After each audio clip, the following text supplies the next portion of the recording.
Hello and welcome everyone. তোমাদের সামনে আবারও ফিজিক্সের একটা চমৎকার প্রবলেম নিয়ে আমরা চলে আসছি। আজকের প্রবলেমটা আমাদের নিউটনীয় মেকানিক্সের এবং একই সাথে কাজ ক্ষমতা শক্তির এবং রৈখিক কৌণিক দুটো পার্টেরই সম্মিলিতভাবে কাজ আছে। ঠিক আছে, তো দেরি না করে আমরা শুরু করি। আজকের প্রবলেমটা কি বলা হচ্ছে যে একটা মার্বেল দেওয়া আছে। এটা কি? এটা হচ্ছে একটা মার্বেল।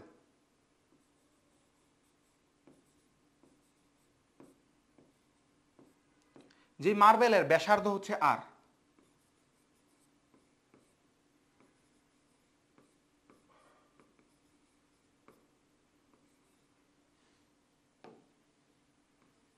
মার্বেলের ব্যাসার্ধটা হচ্ছে আর। এবার এই মার্বেলটা আমরা একটা লুপ থেকে ছেড়ে দিব, একটা লুপের শীর্ষ থেকে ছেড়ে দেব, জাস্ট এমন করে ছেড়ে দেব। তাহলে কি হবে? এই মার্বেলটা আস্তে আস্তে নিচে পড়বে। যেহেতু লুপটা বৃত্তাকার সেহেতু কি মার্বেলটা এখানে আসবে। আসার পর মার্বেলটা কি থেমে যাবে? অবশ্যই না, মার্বেলটা উপরে ওঠার চেষ্টা করবে যদি পর্যাপ্ত উচ্চতা থেকে ফেলা হয়। যত বেশি উপর থেকে ফেলবো সে তত বেশি এনার্জি নিয়ে নিচে নামবে এবং তারপরে সে আরো বেশি বেশি পথ যাবে। তো এখন কোশ্চেনটা আমাদের কি বলছে? চিত্রানুযায়ী একটি এম ভরের ও আর ব্যাসার্ধের নিরেট মার্বেল। তাহলে আমরা কি কি ইনফরমেশন পাচ্ছি এখান থেকে? এই মার্বেলটা কি কেমন মার্বেল? এই মার্বেলটা হচ্ছে নিরেট মার্বেল, একটা নিরেট মার্বেল।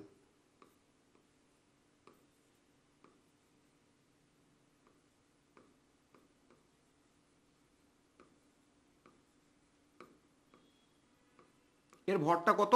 এর ভরটা হচ্ছে এম। ভরটা হচ্ছে এম। ছবিতে দেখানো লুপ ট্র্যাকে স্লিপ না করে, স্লিপ না করে মিনিং কি? স্লিপ না করে ওয়ার্ডটা আমাদেরকে বোঝায় ঘুরতে ঘুরতে।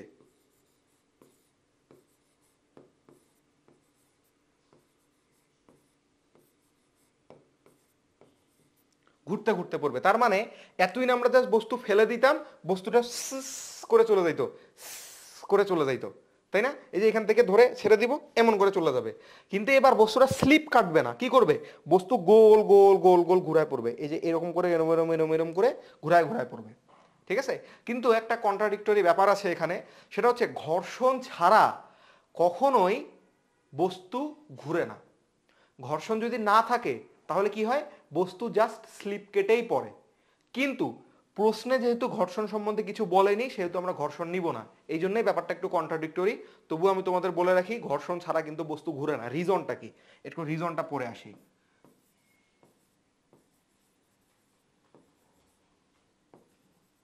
রিজন,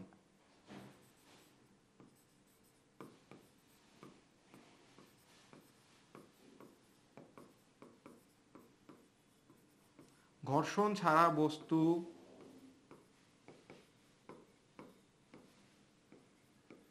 ঘুরে না কেন? ঘর্ষণটা টর্ক প্রডিউস করে। কোনো বস্তু ঘোরার জন্য কি প্রয়োজন? টর্ক।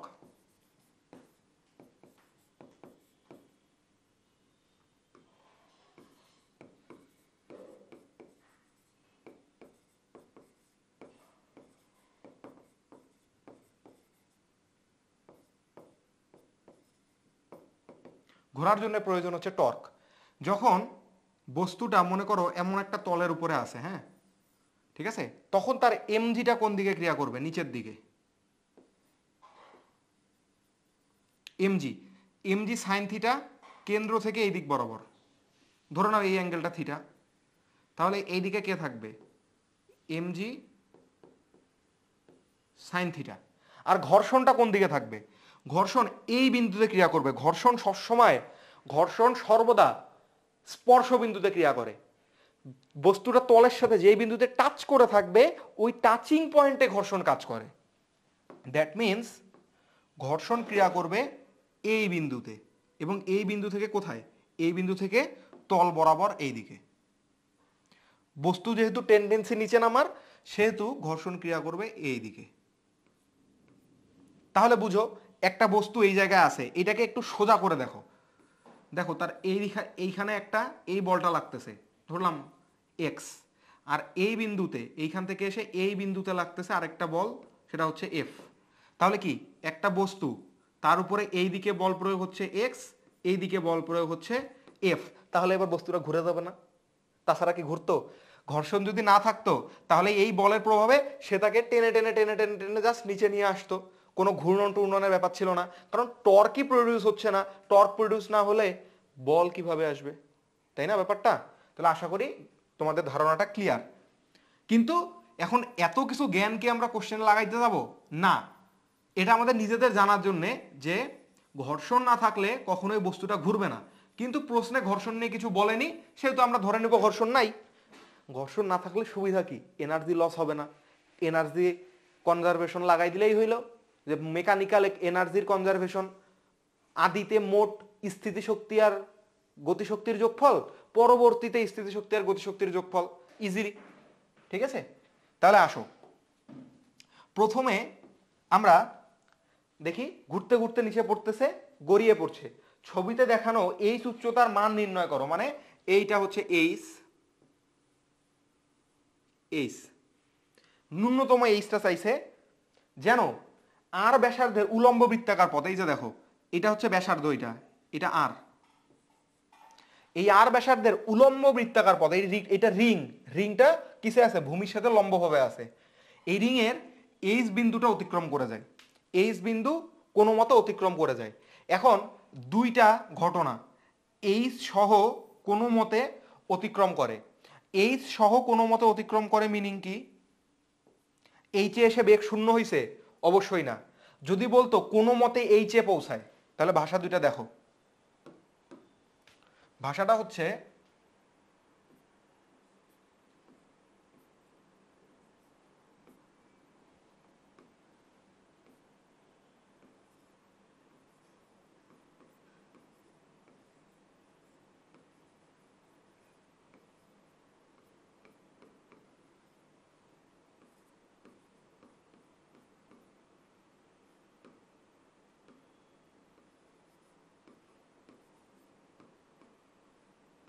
কোনো মতে এইচে পৌঁছায়, মানে এইচ বিন্দুতে এসে তার বেগ হয়ে গেছে শূন্য, অর্থাৎ velocity at H equal two 0। বুঝো, তোমাকে 100 টাকা দেওয়া হইলো, তোমাকে বললো তুমি এইখান থেকে ঢাকা যাও, তোমার বাসা থেকে ঢাকায় যেতে বললো। তোমার কাছে টাকাটা তোমার আব্বু এমন করে হিসাব করে দিছে যেন তুমি ঢাকায় যায় আর কোনো কিছু খরচ করতে না পারো, মানে ওই টাকা দিয়ে শুধু যাত্রা পথে খরচ করে কোনো ক্রমে তুমি ঢাকায় যায় পৌঁছাবা, কোনো ক্রমে, খুব কষ্ট সৃষ্টে শুধু ঢাকা যায় পৌঁছাবা। তাহলে কোনো ক্রমে যদি ঢাকায় যায় পৌঁছাও, তাহলে তোমার কাছে ওই সময় টাকা কত থাকবে? 0 টাকা। কিন্তু তোমাকে এইখানে কি বলছে? এইখানে বলছে এইচ সহ কোনো মতে অতিক্রম করে, এইচ সহ কোনো মতে অতিক্রম করে, দ্যাট মিনস তুমি ঢাকাটা অতিক্রম করে যাচ্ছ, ঢাকা অতিক্রম করে গেছো। তো ঢাকা অতিক্রম করতে হলে তোমাকে নির্দিষ্ট একটা বেগ প্রয়োজন আছে কিনা, নির্দিষ্ট একটা টাকা প্রয়োজন কিনা, যে ঢাকা পর্যন্ত শুধু পৌঁছাইলেই হবে না, ঢাকাটা অতিক্রম করা লাগবে। বুঝতে পারছি?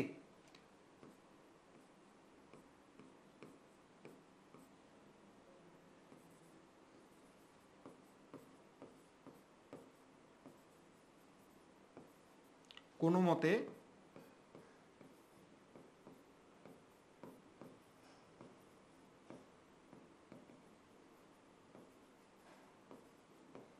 এইচ অতিক্রম করে, that means velocity of H কিছু একটা হবে।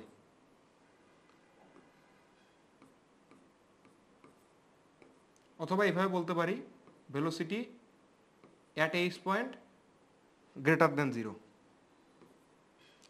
ঠিক আছে, এবার আসো একটা ব্যাপার মনে করে নাও, বস্তুটা এবার এই পয়েন্টে আছে, হ্যাঁ, বস্তুটা এই পয়েন্টে আছে, ঠিক আছে? তাহলে বুঝো তো, এই পয়েন্ট থেকে তার বেগের ডিরেকশন কোনটা? এইদিকে না? তার মানে নিশ্চয়ই এই জায়গায় সে একটা বৃত্তাকার পথ যেহেতু অতিক্রম করবে, তাহলে বৃত্তাকার পথে ঘোরার জন্য কি প্রয়োজন হয়? কেন্দ্রমুখী বল। কি প্রয়োজন?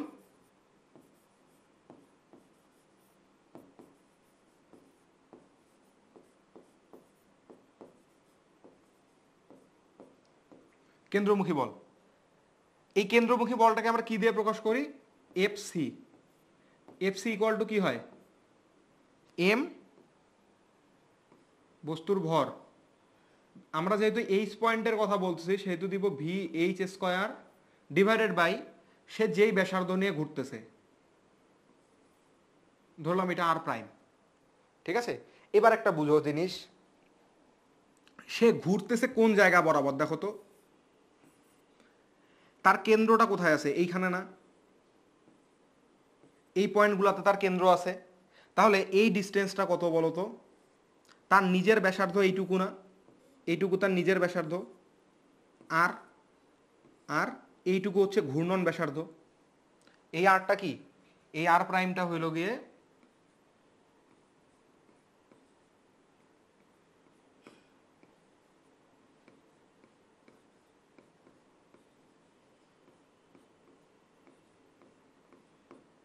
ভাই, আমি শুধু তোমাকে অঙ্ক সলভ করাইতে আসি নাই, তোমাকে কনসেপ্ট একদম গুলায় খাওয়াই দিতে আসছি। তুমি বুঝবা না, তোমার বাপ দাদা 14 গোষ্ঠী সহ বুঝবে, ঠিক আছে? কেউ আবার মাইন্ড করিও না। ঘটনা হইতেছে তোমার প্রত্যেকটা কনসেপ্ট, প্রত্যেকটা কোর টপিক আমি তোমাকে বুঝাই ছাড়বো। তুমি যদি জাস্ট নর্মালি আমি আর বলে দিতাম, তোমার মনে কোশ্চেন থাকতো না কিছু। আরটা কি? ঘূর্ণন ব্যাসার্ধ, সে কোন জায়গাটুকুর মধ্যে ঘুরতে পারতেছে। দেখো তার ভর কেন্দ্রটা এইভাবে সরবে না, এইরকম করে, এরকম করে ঘুরবে না। তার এই যে সে যে বৃত্তটা এত বড়, সেটার সাথে আমার কোনো লেনা দেনা আছে? নেই, ঠিক আছে? তাহলে দেখো তার এইটুক ডিস্টেন্স কত? এইটুকু ডিস্টেন্স হচ্ছে ছোট হাতের আর। এইটুকু ডিস্টেন্স কত? এই ডিস্টেন্সটাই তো আমাদের বৃত্তাকার পথের ব্যাসার্ধ ছিল, আর। তাহলে এইটুকু আমাদের আর প্রাইম না? তাহলে আমরা কি বলতে পারি? আর প্রাইম ইকুয়াল টু কত? আর মাইনাস আর, ঠিক আছে? এইবার আসো, এইচ বিন্দুতে, এইচ বিন্দুতে কেন্দ্রমুখী বল যোগান দেওয়ার মতো বল একমাত্র এমজি না? তাছাড়া কেউ আছে? শুনো, কেন্দ্রমুখী বল একটা হচ্ছে অলিক বল। অলিক বল কেমন?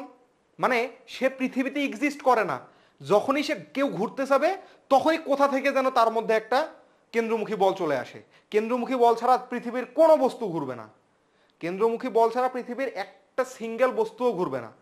তাহলে কেন্দ্রমুখী বল আসে কোথা থেকে? যেমন তুমি সুতা ঝুলায় রাখছো, তুমি টান বল দেখতে পাবা, সুতার মধ্যে টান টান অবস্থায় থাকবে টান বল। বস্তু এখানে হাতের উপর রাইখা দিছি, আমি বুঝবো যে হাতের উপর কিছু একটা অনুভূত হচ্ছে, ভার ভার লাগতেছে, এইটাই ওজন। কিন্তু কেন্দ্রমুখী বলটা আমাকে চোখে দেখায় দাও তো যে ভাই ওইটাই কেন্দ্রমুখী বল, দেখাইতে পারবা? পারবা না।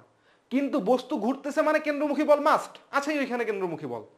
তাহলে কেন্দ্রমুখী বলটা আসে কোথা থেকে? কোনো বস্তু যখন বৃত্তাকার পথে ঘোরে, তখন ওর উপর ওই মুহূর্তে যত হাজার কোটি বল প্রযুক্ত আছে, সবার লব্ধি মিলে তাকে কেন্দ্রমুখী বলের যোগান দেয়। ওর উপরে 200টা বল থাকতে পারে, 400টা বল থাকতে পারে, সবগুলা বলের লব্ধি মিলে যেই বলটা থাকবে, সেই লব্ধি বলটাই হচ্ছে তার কেন্দ্রমুখী বল। অর্থাৎ কোনো বৃত্তাকার পথে ঘূর্ণায়মান বস্তুর উপর যদি একাধিক বল ক্রিয়াশীল থাকে, তাহলে ওই একাধিক বলের লব্ধিটাই ওই বস্তুকে কেন্দ্রমুখী বলের যোগান দিবে, যেই বলটা দিয়ে সে ঘুরতে পারবে।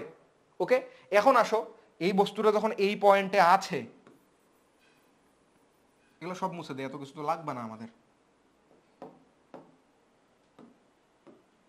এই যে এটা হচ্ছে আর, সেটা তো দেখাই যাচ্ছে। তাহলে বস্তু মনে করা আছে এবার এইখানে।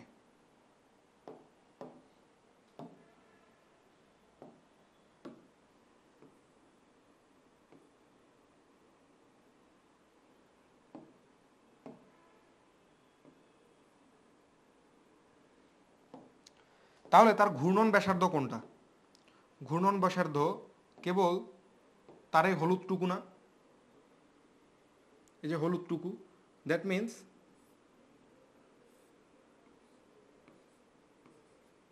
এইটুকুই হচ্ছে আর প্রাইম। এইটুকু কত? এইটুকু হচ্ছে তার নিজের ব্যাসার্ধ। আর এই পুরোটা কত? এই পুরোটা হচ্ছে এইখান থেকে এই পর্যন্ত হচ্ছে বড় আর।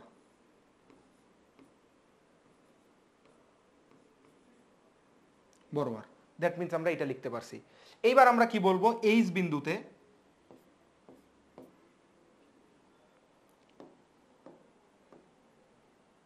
এইখানে আমি ডিরেক্ট এইচ লিখবো না, যেহেতু আমি এইচ পয়েন্ট নিয়ে এখনো কথা বলি নাই।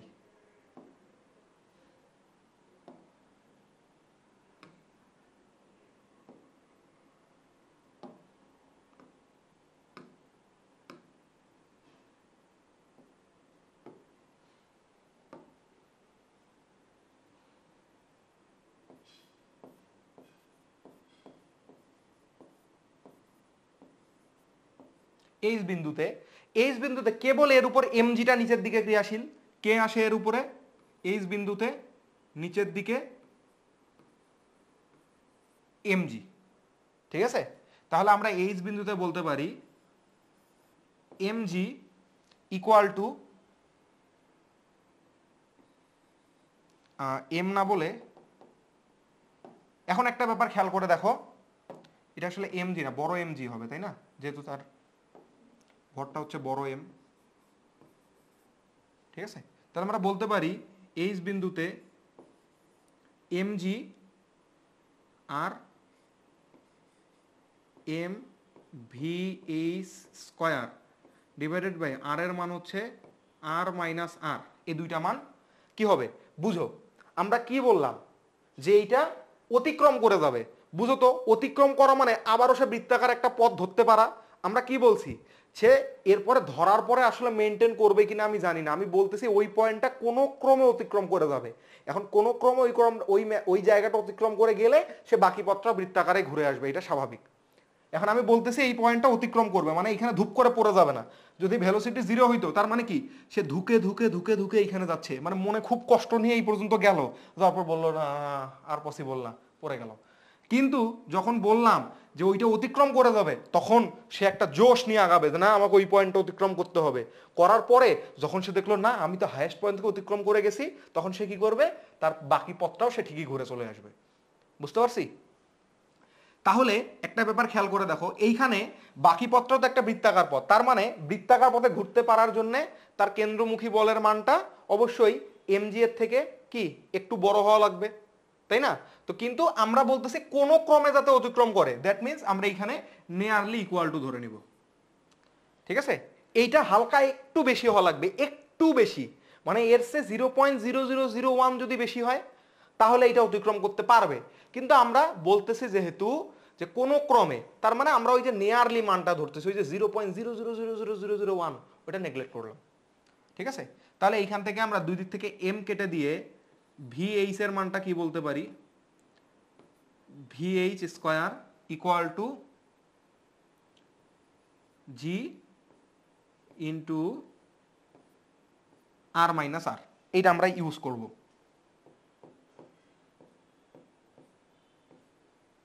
ঠিক আছে, এইবার আসো আমরা এবার কি করব, প্রথমেই বলে নিছি আমরা এই পয়েন্টে তার মোট শক্তি আর এই পয়েন্টে মোট শক্তি বের করে ইকুয়াল করে দেব, যেহেতু কোনো ঘর্ষণ নাই। ঠিক না? তাহলে এই চিত্রটা তো পরের পেজে নেওয়া আমার জন্য কষ্টকর, তবুও আমরা একটু দেখি।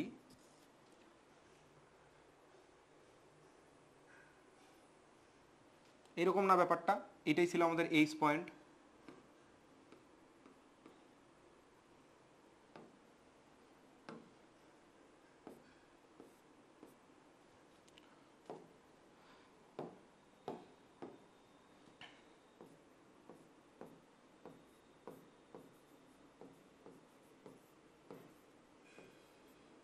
এইচ বিন্দুতে বস্তুর রৈখিক গতিশক্তি,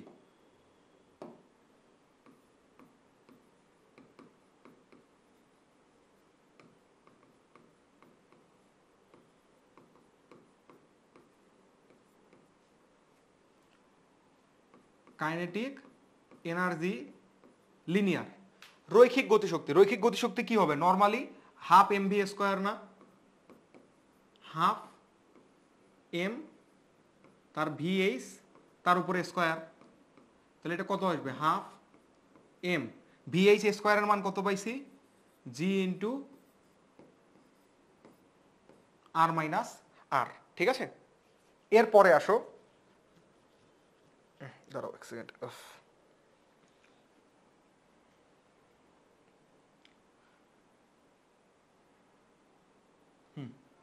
তাহলে এইচ বিন্দুতে আবার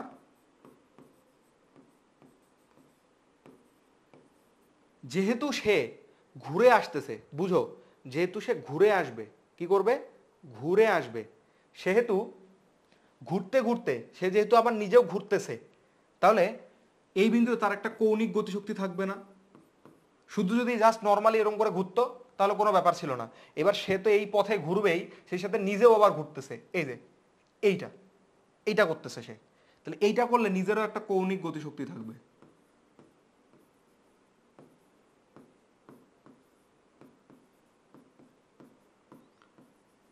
এবার কৌণিক গতিশক্তিকে কি দিয়ে প্রকাশ করা হয় এইটা অবশ্যই তোমাদের জানা আছে, সেটা হচ্ছে কাইনেটিক এনার্জি রোটেশনাল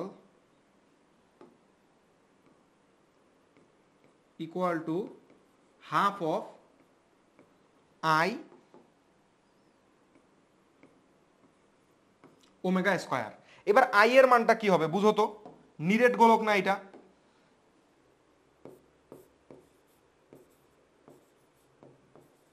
এটা কি নিরেট গোলক, তাহলে কি নিরেট গোলকের জড়তার ভ্রামক আই ইকুয়াল টু কত হয় বলো তো, তোমরাই বলো, এটা না পারলে মায়ের একটাও মারিতে পড়বে না। 2/5 এম তার নিজের আর এর উপরে স্কয়ার, নিজের যেটা ব্যাসার্ধ, ঠিক আছে। যেহেতু সেই আবার কিসের সাপেক্ষে ঘুরতেছে, তার কেন্দ্রগামী লম্ব অক্ষ বরাবর, এই যে বলটার কেন্দ্র দিয়ে এরকম ভাবে একটা রেখা গেছে, ওইটার সাপেক্ষে ঘুরতেছে সেইভাবে, তাই না? ওকে ওকে, তো নিরেট গোলকের জড়তার ভ্রামক। আচ্ছা, এইবার আবার আসো ওমেগা, আমরা জানি V equal to omega r, তাহলে ওমেগা ইকুয়াল টু কত হবে, ভিএইচ ডিভাইডেড বাই, এইটাও কি হবে তার ঘূর্ণন ব্যাসার্ধটা না,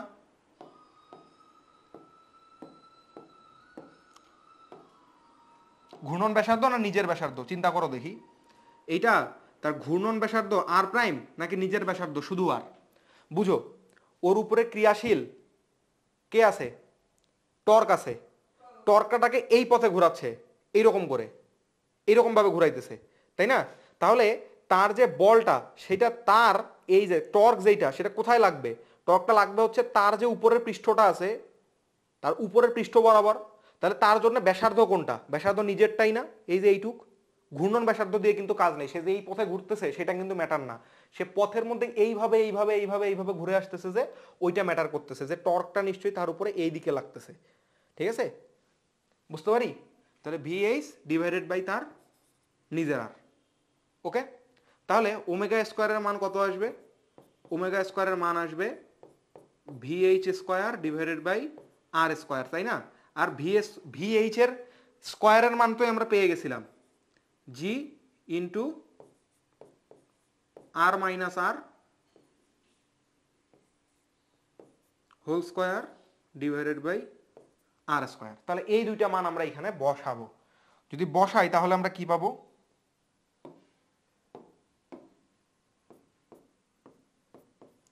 হাফ 2/5 এম আর স্কোয়ার নিজের ব্যাসার্ধ স্কোয়ার, একই সাথে ওমেগা স্কোয়ারের মান হচ্ছে G into R minus R whole square divided by R square, ঠিক আছে। একটা ভুল করছি এই জায়গায়, এখানে তো স্কোয়ারটা হবে না, সরি মিস্টেক করছি, কারণ ভি স্কোয়ারের মানই তো হচ্ছে জি ইন্টু আর মাইনাস আর, তাই না? এই জন্যই বলতেছি কেমন কেমন জানি লাগতেছে টার্মটা, ডিভাইডেড বাই আর স্কোয়ার তো হবে।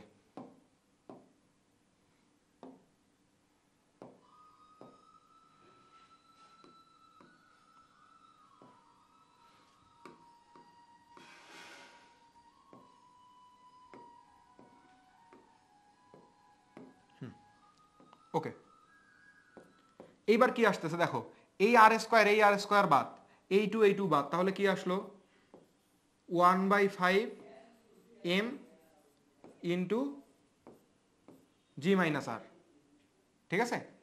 এইবার আবার আসো, এইচ বিন্দুতে কি শক্তি শেষ, এইচ বিন্দুতে শক্তি কি শেষ, তার মধ্যে কিন্তু আরো শক্তি আছে, কি শক্তি, এইচ বিন্দুতে একটা স্থিতি শক্তি আছে, আছে না?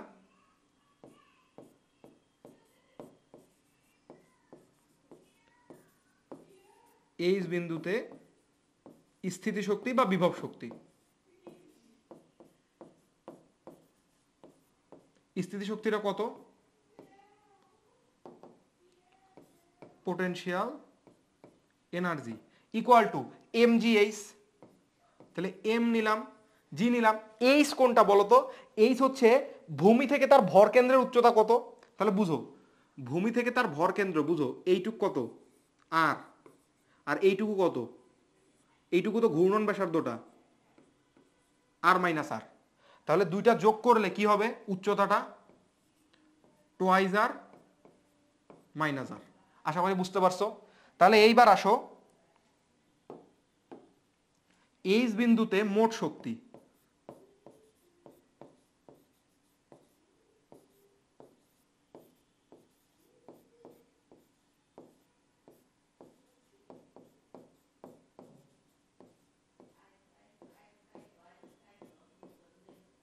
এনার্জি এইচ বললাম, ঠিক আছে?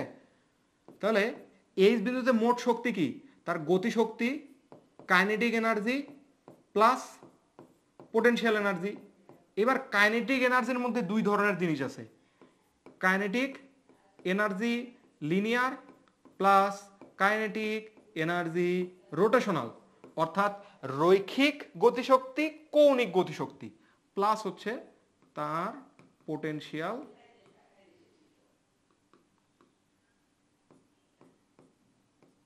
এনার্জি। ঠিক আছে? তাহলে আসো এবার একটু ক্যালকুলেশন করি আমরা। কাইনেটিক এনার্জি লিনিয়ারটা কত? Half M G into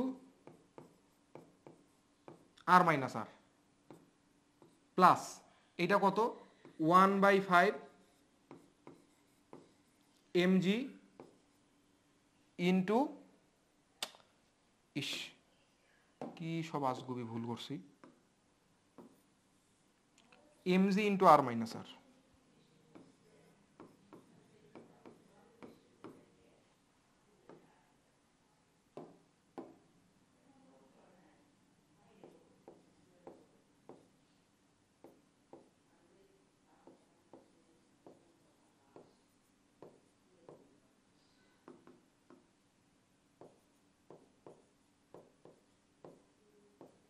twice আর মাইনাস আর। ঠিক আছে? তাহলে এটা ইকুয়াল টু কত আসবে?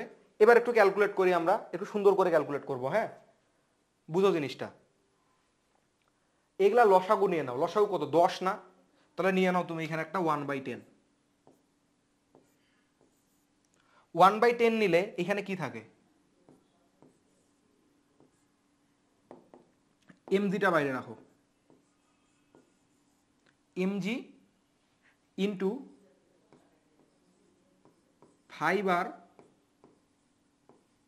মাইনাস 5 আর 5 দিয়ে গুণ করে দিছো। দেখো কমন যায় 5, 5 কমন গেলে এর সাথে কাটাকাটি গিয়ে হাফ এমজি আর মাইনাস আর ঠিক থাকে, প্লাস আবার ওইখানে 1/10 নিয়ে নাও। 1/10 নিলে কি হয়? এখানে 2 আর মাইনাস আর থাকে, এমজি তো থাকবেই।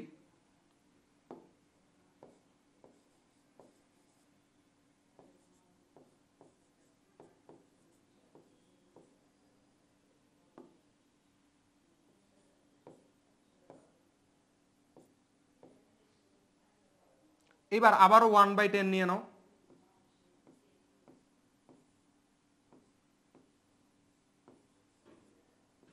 এইবার তাহলে 1/10 নিলে কি 10 থাকে না? তাহলে 10 দুগুণে 20 আর মাইনাস আর।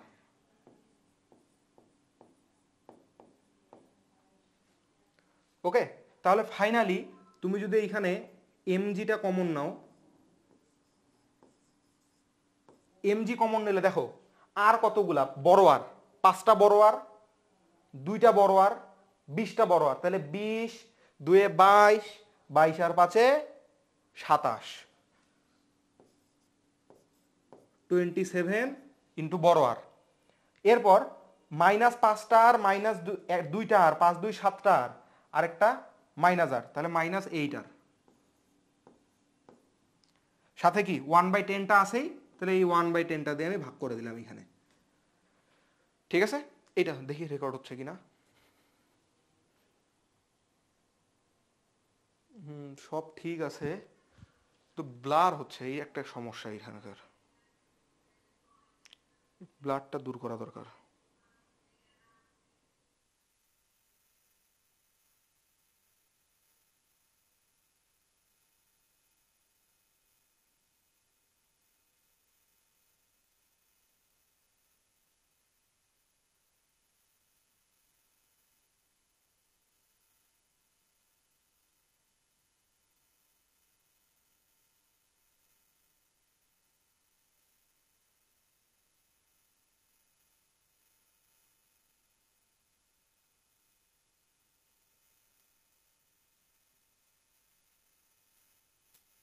ওহ, ঠিক আছে। আচ্ছা, এইখানে মনে হয় একটু ক্যালকুলেশন মিস্টেক করলাম আমি, একটু দাঁড়াও তো দেখি। এই জায়গাটায় দেখো, একটু ক্যালকুলেশন মিস্টেক হয়েছে। এখানে 10 mg ইন্টু 10টা এর সাথেও গুণ হবে না, 20 mg, 20 mg তো থাকলোই, তাহলে 20r মাইনাস 10r,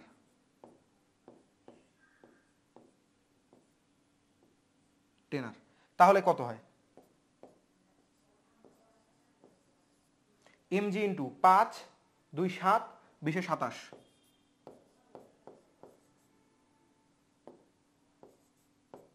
মাইনাস 5 2 7 আর 10, তাহলে মাইনাস 17r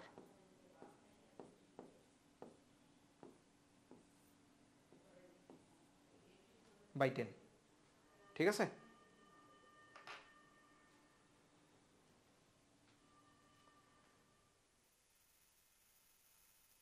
ওকে, তাহলে এইবার আমরা এইখানকার যে বিন্দুটা ছিল এই বিন্দুতে চলে যাই। এই উচ্চতায় মনে করলাম এই বিন্দুটা হচ্ছে এ, তাহলে আমরা বলতে পারি এ বিন্দুতে মোট শক্তি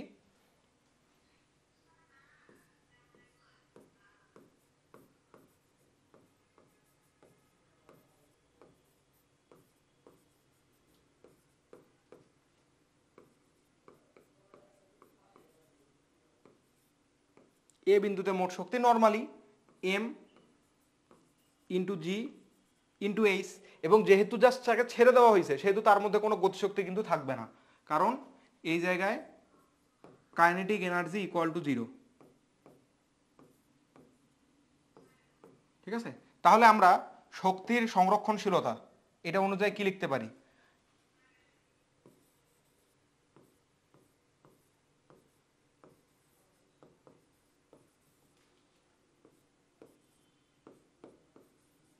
According to the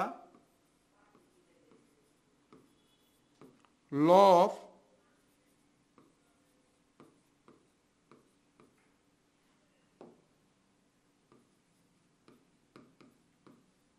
conservation of total mechanical energy,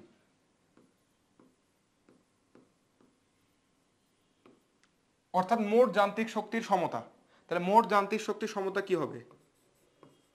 mg into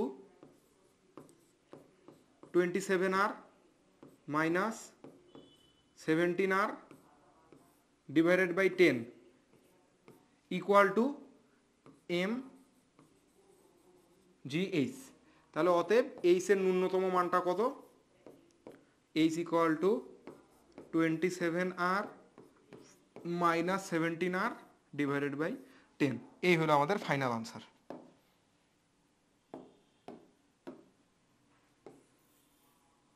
ঠিক আছে, এখন এটা আমরা অপশনের সাথে মিলায় দেখি।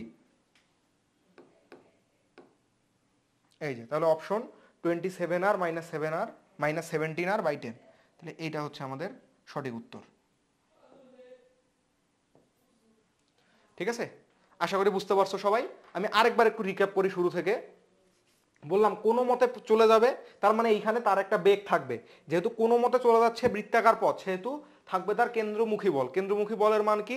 এম ইন্টু ওই বিন্দুতে বেগ তার স্কয়ার ডিভাইডেড বাই ঘূর্ণন ব্যাসার্ধ, যেই ব্যাসার্ধ কেন্দ্র থেকে, ঘূর্ণন কেন্দ্র থেকে ওই বস্তুর ভর কেন্দ্র পর্যন্ত যে দূরত্বটা।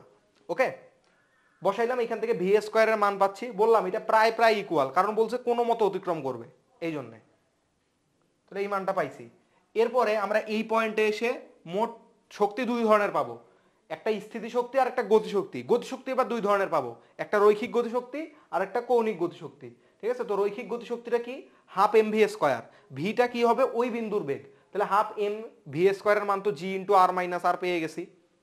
তারপর রোটেশনাল কাইনেটিক এনার্জি, এটা কত পাবো, half of I omega square, I এর মান নিরেট গোলকের জন্য 2/5 এম ইন্টু তার নিজের ব্যাসার্ধ তার উপরে স্কোয়ার, তাহলে 2/5 এম আর স্কোয়ার।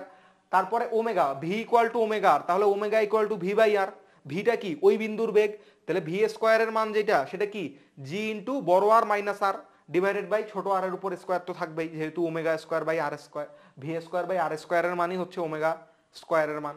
তারপর এখান থেকে এই আর বাদ হয়ে গেল, 2 বাদ হয়ে গেছে 1/5 এম জি ইন্টু আর মাইনাস আর।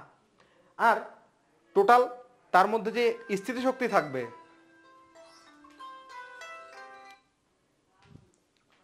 তার স্থিতিশক্তিটা কেমন হবে, স্থিতিশক্তি হবে এম জি ইন্টু টোয়াইজ আর মাইনাস আর। কারণ কি, কারণ কেন্দ্র থেকে ভূমি থেকে তার ভর কেন্দ্রের উচ্চতা হচ্ছে এই রেডিয়াসটা, সেই সাথে তার ঘূর্ণন ব্যাসার্ধটা এতটা উচ্চতায় আছে।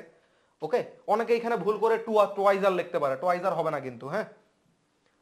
এবার আমরা মোট শক্তিটা বের করলাম, এই ক্যালকুলেশন তো বুঝছো, আমি এখানে একটু মিস্টেকও করে ফেলছিলাম, এগুলা তোমরা পারবা, আমার কনসেপ্টটা বোঝানো কাজ, ম্যাথ সবাই পারে। ঠিক আছে, তারপরে আমরা এনার্জি কনজারভেশন লাগাই দিছি, শক্তি সংরক্ষণশীলতা, যে টোটাল শক্তি ওই আগের একদম মাথার উপরে শীর্ষবিন্দুতে নর্মাল এমজিএইচ, আর এটা তো আমরা ক্যালকুলেট করে পাইলাম, সেখান থেকে এইচ এর মানও পেয়ে গেছি। তো সবাইকে ধন্যবাদ, যারা ম্যাথটা বুঝতে পারছো অবশ্যই কমেন্টে জানাবা। তোমরা যদি এমন প্রবলেম আরো চাও তাহলে আমাকে অবশ্যই জানাবা, আমি এইটার এইরকম প্রবলেমগুলো নিয়েই একটা প্লেলিস্ট বানানোর চেষ্টা করব। ধন্যবাদ সবাইকে।